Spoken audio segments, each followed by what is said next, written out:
How's it going, everyone? My name is John Snyder, and this is After These Games. So, who won E3 2019? Well, I can tell you one thing.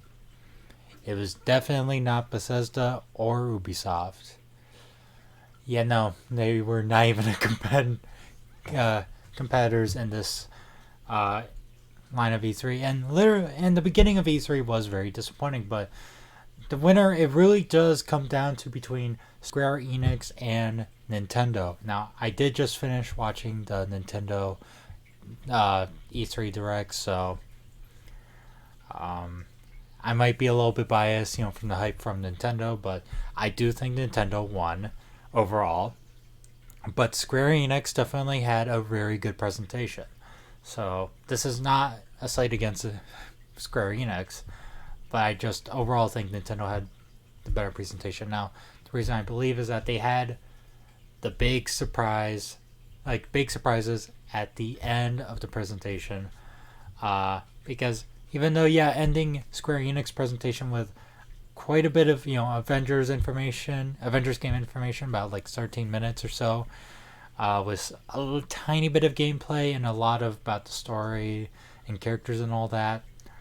Um, it wasn't a surprise. Everyone knew it was coming. It was announced that they were going to be talking about the Avengers game at on the Square Enix panel, but nobody saw Banjo Kazooie being announced for Smash in the E3 Direct because they already announced the Smash Fighter, the Dragon Quest Hero, at the very beginning of the E3 presentation. So they actually, Nintendo did something very clever there. They, made Dragon Quest fans, who were looking for the Dragon Quest character to be on Smash, in Smash, they made them happy, while simultaneously faking out a lot of people expecting Banjo Kazooie, only to reveal Banjo Kazooie being available, like going to be a fighter in Smash. And what's really cool is that we get, not only do we have both characters being announced, but it seems like release dates are very soon.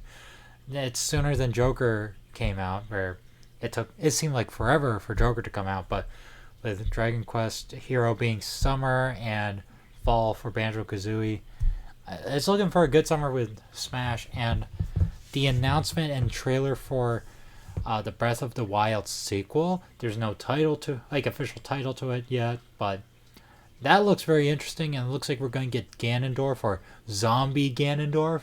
That looks pretty cool and creepy. Can't wait to see what they do with that. But going back with Square Enix, again, they had a very good presentation, and they had a strong finish and a strong opening. And same with Nintendo, strong opening, strong finish. But Nintendo had more and this is like why I think Square Enix was gonna end up losing to Nintendo anyways, because just Nintendo has more titles to reveal. Like big titles, I mean. Square Enix is not a nobody company, but they're just a gaming publisher. Nintendo is also a company that makes consoles, and right now one of the most best-selling consoles of this generation. Sorry, neighbors construction. Anyway, so with that said, Square Enix, they had some nice surprises, and one thing I will say, I feel like Square Enix did just a little bit better than Nintendo, is that they spaced out, kind of their titles, like big titles and small titles, better than Nintendo did, because I feel like with Nintendo, the big titles were either at the beginning or at the end. And I'm, of course, talking about the ones that we came for the information about, or ones that we just didn't really knew were coming out. And with Square Enix, they had one big game, at the beginning, which was Final Fantasy VII, which I'm hyped.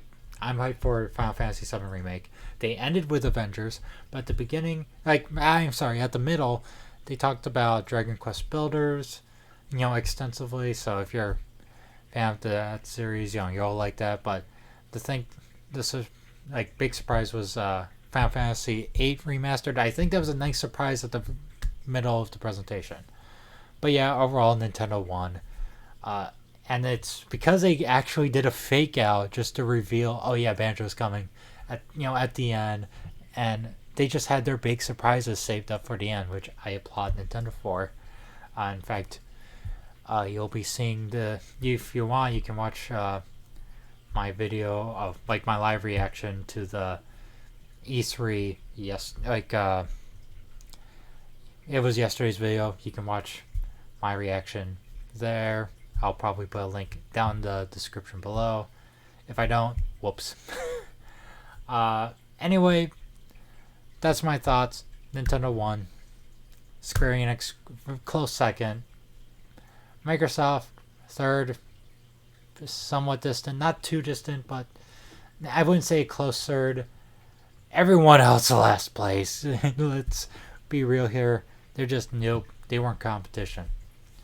So anyway, if you like this video, press the like button. If you dislike this video, press the dislike button.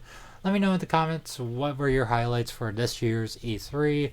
And subscribe if you want to see more videos. But the most important thing of all, stay awesome, be awesome, and have an awesome day. I'll see you guys in the next video after these games. Take care.